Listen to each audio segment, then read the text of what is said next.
देहरादून में ग्रामीण विकास के संबंध में वर्चुअल बैठक केंद्रीय मंत्री शिवराज सिंह की अध्यक्षता में बैठक में मंत्री गणेश जोशी भी हुए शामिल। बासमती चावल की नई श्रृंखला लॉन्च, बासमती उत्पादकों का संगठन हुआ गठित। कृषि मंत्री गणेश जोशी ने कहा, नई पहल से किसानों की बढ़ेगी आय। आपदा पीड़ितों के बीच सहायता राशि वितरण, पीड़ितों के बीच बांटे गए चेक, मंत्री गणेश जोशी ने पीड़ितों को बांटी सहायता राशि। रुड़की में अनुसूचित जाति पट्टेधारकों का धरना प्रदर्शन, मालिकाना हक के लिए दिए जाने की मांग को लेकर धरना। पूर्व सीएम हरीश रावत ने सरकार पर साधा निशाना। और पूर्व मंत्री चौधरी समरपाल सिंह का हटा फोटो, कांग्रेस नवचेतना भवन को हटाया गया फोटो हटाने को लेकर जाट सम्राट में रोष व्याप्त। नमस्कार, स्वागत है आपका। मैं हूं आपके साथ सपना दीपक मंतेशिया। बुलेटिन का आगाज करेंगे। मुख्यमंत्री पुष्कर सिंह धामी ने आपदा राहत और बचाव कार्यों में सराहनीय योगदान के लिए एसडीआरएफ, एनडीआरएफ सहित अन्य कर्मियों को सम्मानित किया। आइए अब आपको सीधे लिए चलते हैं दून मेडिकल कॉलेज देहरादून, जहां सीएम धामी कार्यक्रम को संबोधित कर रहे हैं। आपदा का दौर शुरू हुआ और ये दौर लगातार हमारे कृष्णगिरी जी महाराज यहां पर बैठे हैं। हमारा टपकेश्वर महादेव का जो मंदिर है, उस मंदिर के जहां आपका आसन था, उस आसन से भी ऊपर तक जो है जल का प्रभाव हो गया, निरंतर चलता रहा और लगभग मैं कह सकता हूं कि 2 माह बहुत कठिन थे, वैसे तो पिछले 3-4 माह से।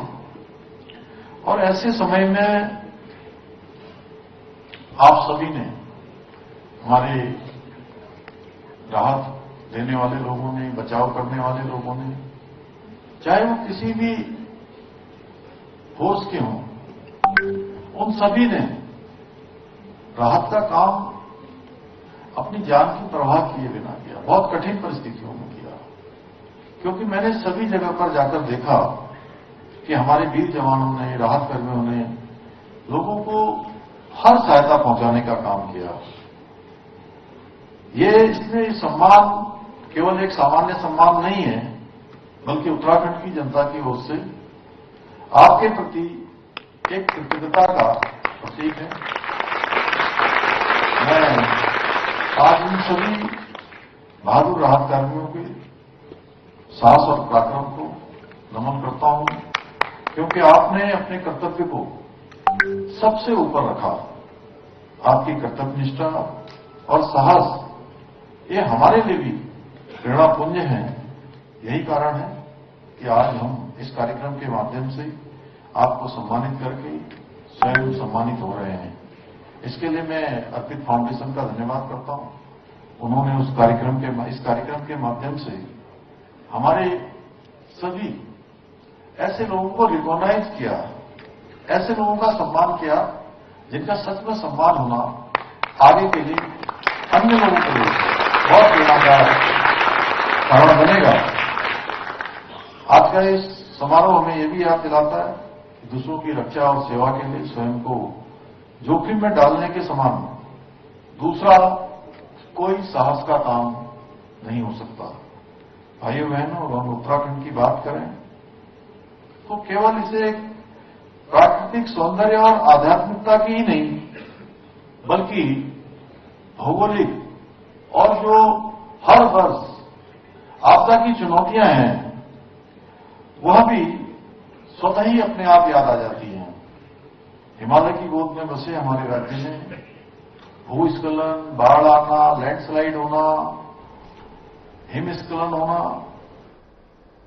और ग्रामीण विकास मंत्री गणेश जोशी ने सचिवालय से केंद्रित ग्रामीण विकास मंत्री शिवराज सिंह चौहान की अध्यक्षता में आयोजित ग्रामीण विकास से संबंधित वर्चुअल बैठक में हिस्सा लिया। इस बैठक में देश भर के विभिन्न राज्यों के ग्रामीण विकास मंत्री भी जुड़े। बैठक में ग्रामीण अवसंरचना, सड़क, आजीविका संवर्धन और प्रधानमंत्री आवास योजना सहित कई महत्वपूर्ण विषयों पर चर्चा हुई।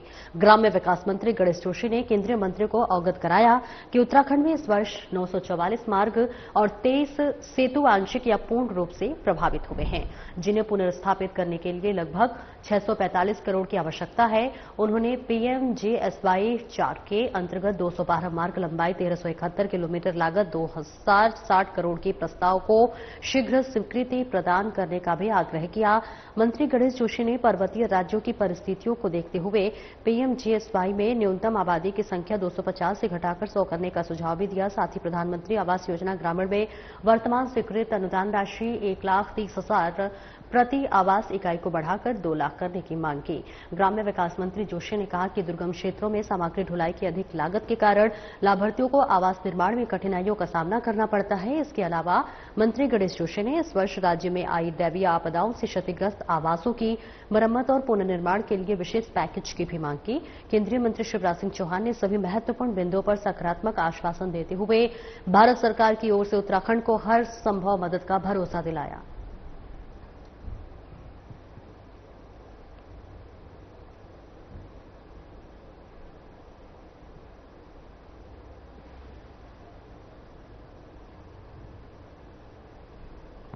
ग्राम्य विकास मंत्री गणेश जोशी ने उत्तराखंड के प्रतिष्ठित ब्रांड हाउस ऑफ हिमालयाज के अंतर्गत देहरादून के प्रसिद्ध बासमती चावल की नई श्रृंखला का औपचारिक लॉन्च किया। देहरादून बासमती उत्पादकों का एक संगठन भी गठित किया गया, जिसमें विकासनगर और सहसपुर क्षेत्र के करीब 40 किसान शामिल हुए। किसान परंपरागत खेती पद्धतियों का उपयोग करते हुए बासमती का उत्पादन करते हैं, जिससे इसकी अद्वितीय सुगंध और गुणवत्ता बनी रहती है। ग्राम्य विकास मंत्री गणेश जोशी ने इस पहल को सराहनीय बताते हुए कहा कि यह केवल एक लॉन्च नहीं बल्कि देहरादून बासमती के गौरवशाली इतिहास को पुनर्जीवित करने का संकल्प है। उन्होंने किसानों को बृहद स्तर पर जोड़ने के लिए प्रेरित किया, जिससे कि देहरादून बासमती का उत्पादन बड़े पैमाने पर हो सके। उन्होंने विश्वास व्यक्त किया कि यह पहल किसानों की आय बढ़ाने के साथ साथ देहरादून बासमती को राष्ट्रीय और अंतर्राष्ट्रीय बाजार में नई पहचान दिलाएगी। मंत्री गणेश जोशी ने कहा कि संगठित प्रयास, आधुनिक ब्रांडिंग और पारंपरिक ज्ञान का संयोजन ग्रामीण विकास और कृषि उत्पादकों के लिए एक आदर्श मॉडल बन सकता है।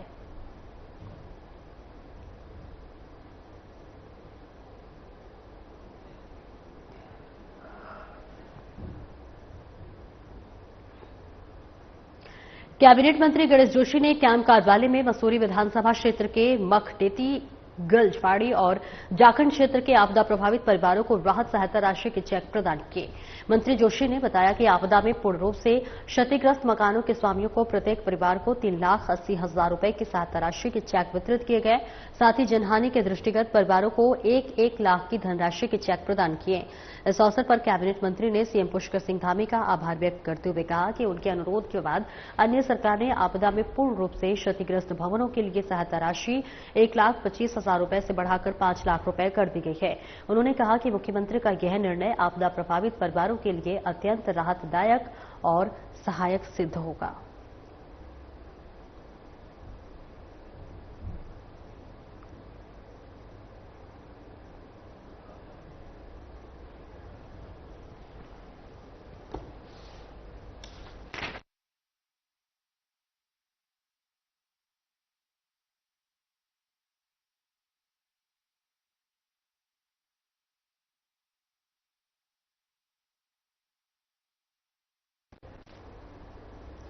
ट्रांसपोर्ट नगर में अवैध अतिक्रमण पर एमडीडीए का पीला पंजा चला।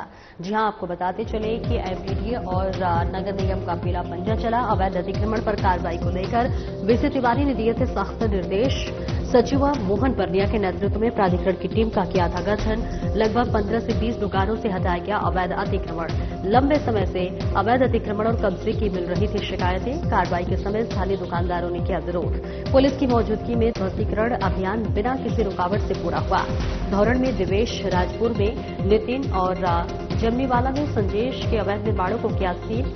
संयुक्त सचिव गौरव चटवाल के आदेशों पर हुई सीलिंग की कार्रवाई। शहर की सुंदरता और सुगम यातायात व्यवस्था के लिए अवैध अतिक्रमण बर्दाश्त नहीं, सचिव बर्निया ने कहा। शहर की खूबसूरती और विकास की मूल धारा को बनाए रखना हमारी सर्वोच्च प्राथमिकता है। वीसी तिवारी ने कहा, देहरादून को सुंदरोचित, सुरक्षित और स्वच्छ शहर बनाने के लिए प्रतिबद्ध नियम विरुद्ध निर्माण और अतिक्रमण किसी भी हालत में बर्दाश्त नहीं। अवैध निर्माणों के खिलाफ कार्रवाई आगे भी लगातार जारी रहेगी। अतिक्रमण और अवैध निर्माण यातायात और जनजीवन को करते हैं प्रभावित, मेयर सौरभ थापलियाल ने कहा। इसके साथ ही अवैध अतिक्रमण पर नगर निगम और एमडीडीए करेगी सख्त कार्रवाई।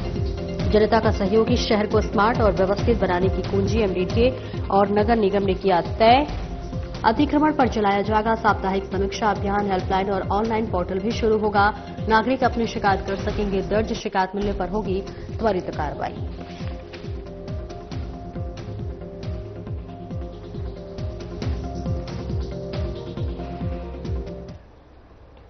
सैनिक कल्याण मंत्री गणेश जोशी लैंसडाउन पहुंचे, जहां उन्होंने कल 5 अक्टूबर को आयोजित होने वाले शहीद सम्मान समारोह की तैयारियों का जायजा लिया। सम्मान समारोह में सीएम पुष्कर सिंह धामी मुख्य अतिथि के रूप में शामिल होंगे।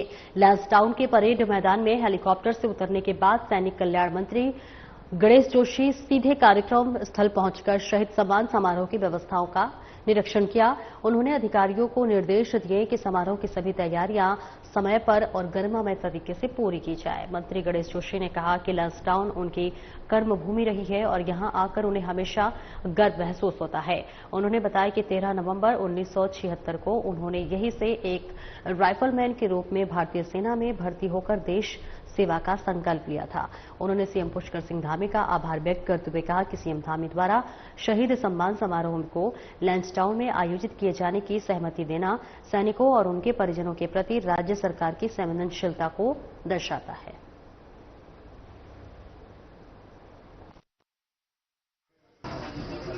उत्तराखंड वीरों की भूमि है, देशभक्तों की भूमि है।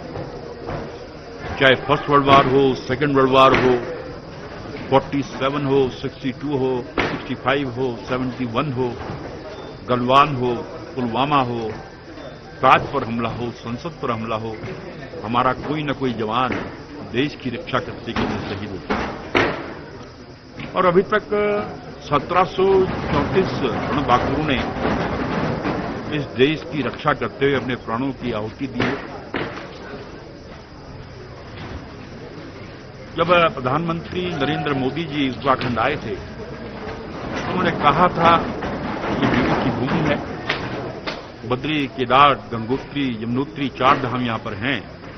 5वां धाम सैन्य धाम होना चाहिए।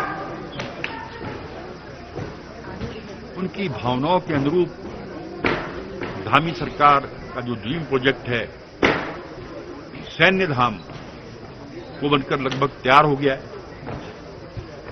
पूर्व में भी हमने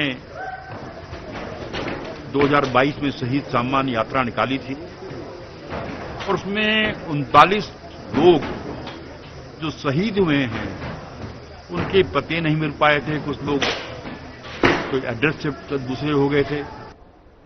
और एक ब्रेक के लिए रुकेंगे, जल्द लौटते हैं।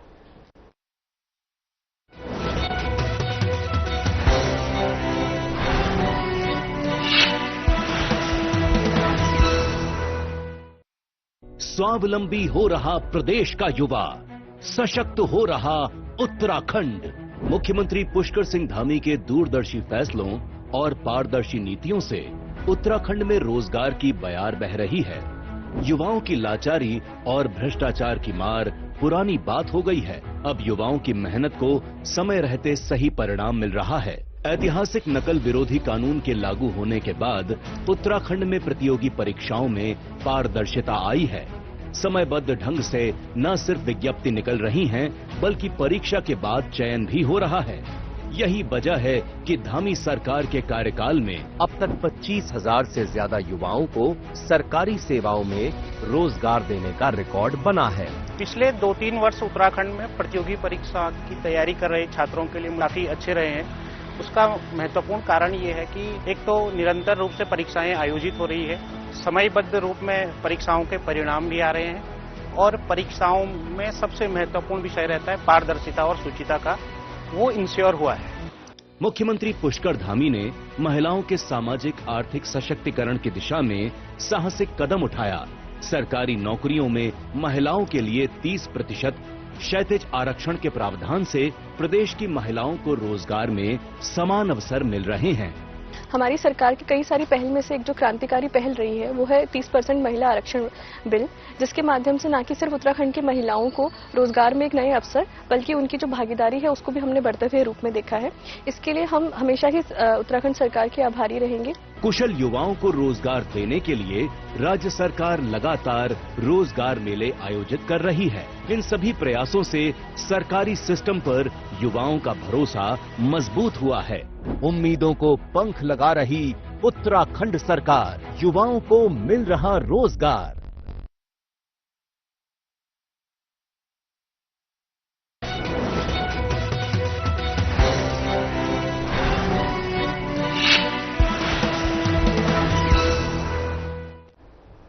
ब्रेक के बाद एक बार फिर से स्वागत है आपका। खबरों में आगे बढ़ेंगे। रुड़की में अनुसूचित जाति के भूमिहीन मजदूरों को आवंटित पट्टों का निस्तारीकरण रद्द किए जाने और उन्हें मालिकाना हक दिए जाने की मांग को लेकर भूमिहीन अनुसूचित जाति पट्टे धारकों के संरक्षक संघर्ष समिति द्वारा तहसील परिसर में धरना दिया गया।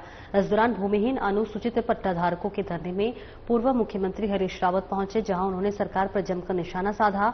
रुड़की तहसील परिसर में आयोजित धरना प्रदर्शन में पहुंचे पूर्व मुख्यमंत्री हरीश रावत ने कहा कि सरकार ने भूमि पट्टे निरस्त कर गरीबों का हक मारने का काम किया है। उन्होंने कहा कि लोग इन भूमि में खेती बाड़ी कर अपने परिवार का पालन पोषण कर रहे थे। ऐसे लोगों से पूरे प्रदेश में कई जिलों में बड़े पैमाने पर ऐसे लोगों के पट्टे खारिज कर दिए गए हैं और ऐसे कब्जेदारों को बेदखल करने के नोटिस दिए जा रहे हैं। ये संख्या हजारों में है और ज्यादातर इसमें दलित और अति पिछड़े वर्ग के लोग हैं। उन्होंने कहा कि इस लड़ाई को हर तहसील में कांग्रेस लड़ेगी।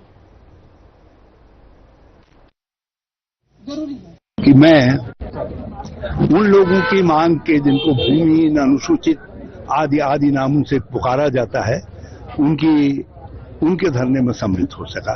ये वो लोग हैं जिन्होंने 65 वर्ष तक मेरी पार्टी को केंद्र और राज्यों में सत्ता में रखने का काम किया है। यदि मुझे वो सौभाग्य मिला है कि मैं उनके चरणों में आकर के जो है उनके साथ बैठ सकूं, तो ये मेरा सौभाग्य है। आज मैं तो इन्होंने हर अधिकारी को वसूली एजेंट बना दिया है।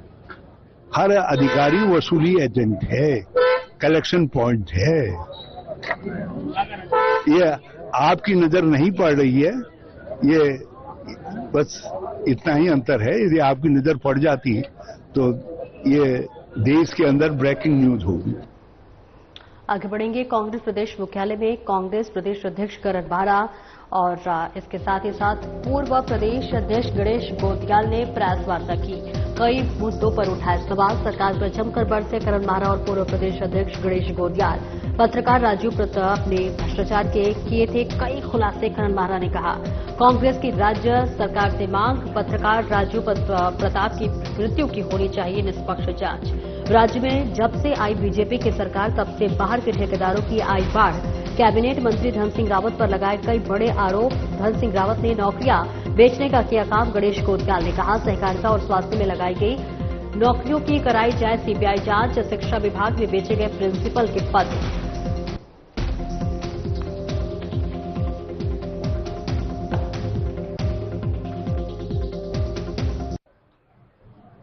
प्रदेश में अजीब से हालात देखने को मिल रहे हैं, कभी खनन को लेकर, कभी अन्य चीजों को लेकर।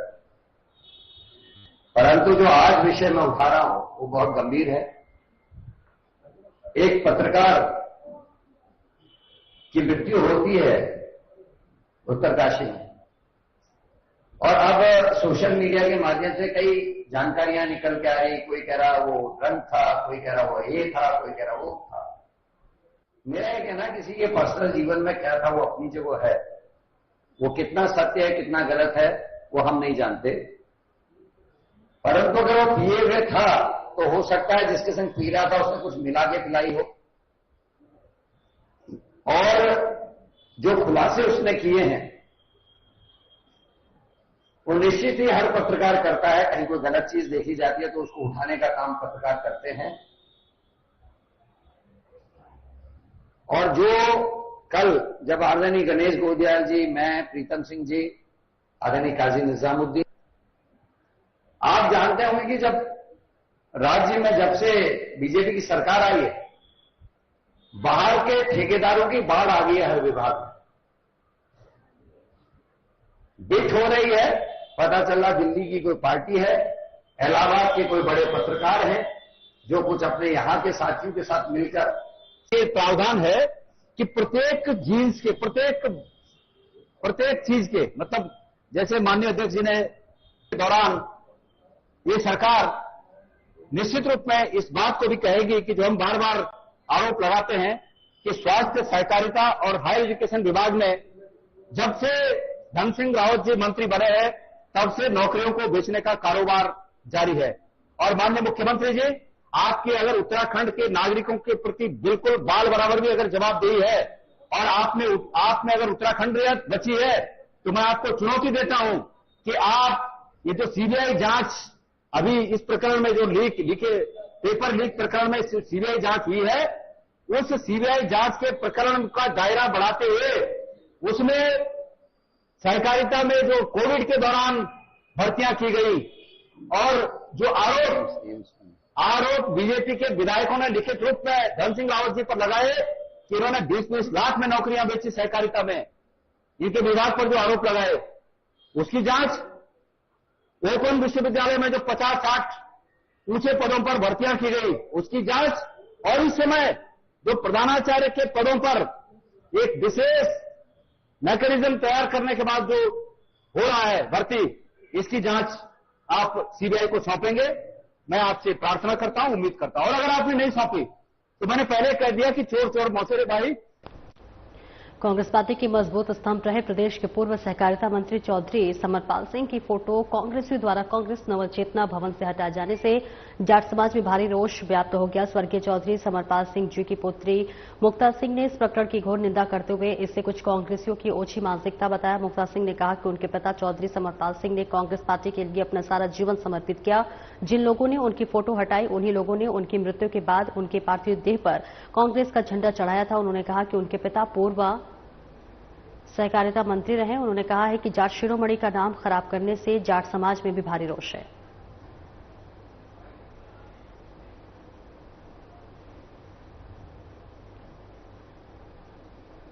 तहसील सेवा विधिक प्राधिकरण ने शहर में नशे के खिलाफ जन जागरूकता रैली निकाली। लोगों को नशे के दुष्परिणामों की जानकारी दी और लोगों को नशे से दूर रहने की सलाह दी। कार्यक्रम का शुभारंभ कोर्ट परिसर से हुआ और जन जागरूकता रैली में तहसील विधिक सेवा प्राधिकरण से जुड़े अधिवक्ता और जज शामिल हुए।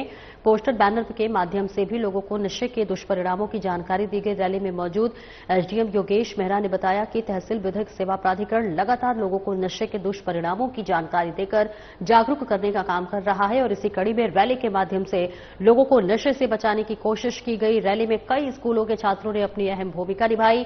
छात्रों ने ना नशा करूंगा ना करने दूंगा की शपथ भी ली। शहरवासियों का समर्थन भी जागरूकता रैली को मिला है। शहरवासियों ने दावा किया कि वह अपने बच्चों को नशे की लत से बचाने का प्रयास करेंगे। रैली के दौरान जगह जगह नुक्कड़ नाटक कार्यक्रम भी आयोजित किए गए।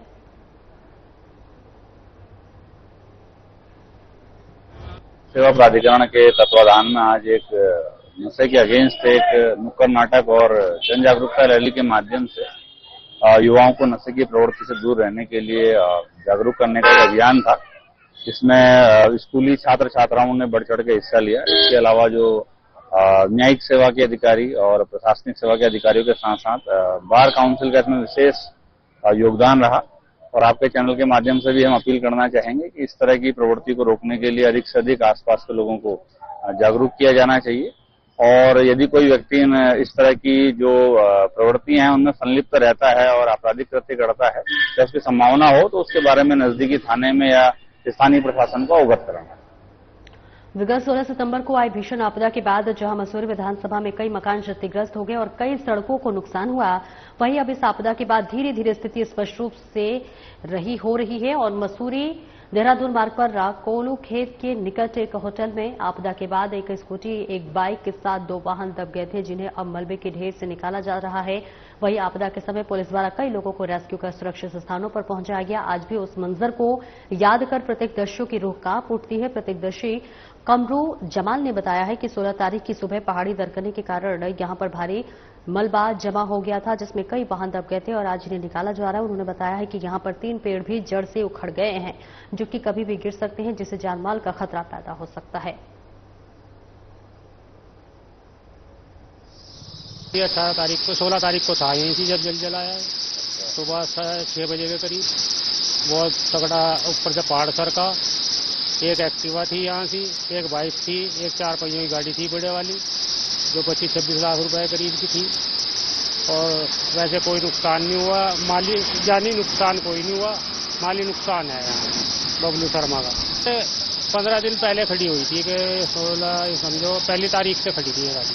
इतने कस्टमर मालिक की थी ये गाड़ी। धनौली क्षेत्र के जस्सावाला रोड के पास Maharshi Dayanand medical science college में रात में गुलदार ने डेरा डाल दिया। कॉलेज कैंपस में दीवार फांद कर आया गुलदार कभी इधर कभी उधर जाता नजर आया। गुलदार ने चौकीदार को अपना निवाला बनाने की तमाम कोशिशें की। चौकीदार ने अंदर रूम में घुसकर अपनी जान बचाई। कॉलेज प्रबंधन अश्विनी सैनी ने कहा कि वन विभाग गुलदार को पकड़ने में लापरवाही कर रहा है। अगर कोई जनहानि होती है तो उसका जिम्मेदार खुद वन विभाग होगा। उन्होंने बताया कि शाम ढलते ही कॉलेज कैंपस के दीवार फांद कर आए गुलदार ने शीशे के गेट में टक्कर मारकर शीशे को तोड़ दिया और खुद भी जख्मी हो गया। कॉलेज प्रबंधन ने विभागीय अधिकारियों से पिंजरा लगाने की मांग की है। वहीं डीएफओ हरिद्वार ने बताया कि इस मामले को उच्च अधिकारियों तक पहुंचा दिया गया है। अनुमति के बाद ही पिंजरा लगाया जाएगा। कोई कार्रवाई नहीं करी है। लगातार उन्हें इस बात से अवगत कराया जा रहा है और वो यहां घायल हो चुका है। अभी 4 दिन पहले भी वो फॉरेस्ट वाले यहां आए थे, हम लोगों ने उनको सूचना दी थी भाई वो घायल हो चुका है और इसकी शिकायत तो हम लोगों ने 13 तारीख में कर दी है। वन विभाग को लिखने के लिए दिया है भाई आप पिंजरा लगाएं, कोई भी व्यवस्था करे इसको पकड़े, और वो कंटिन्यू आ रहा है। रात तो उसने यहाँ पूरा शीशा खून खराबा हो रखा है। वो पहले से घायल है, वो खूंखार की तरह घूम रहा है यहाँ। अब वो यहाँ हम कुछ शिकार करने लगा वो, तो ये सब वन विभाग वाला। बुलेटिन इतना ही। नमस्कार।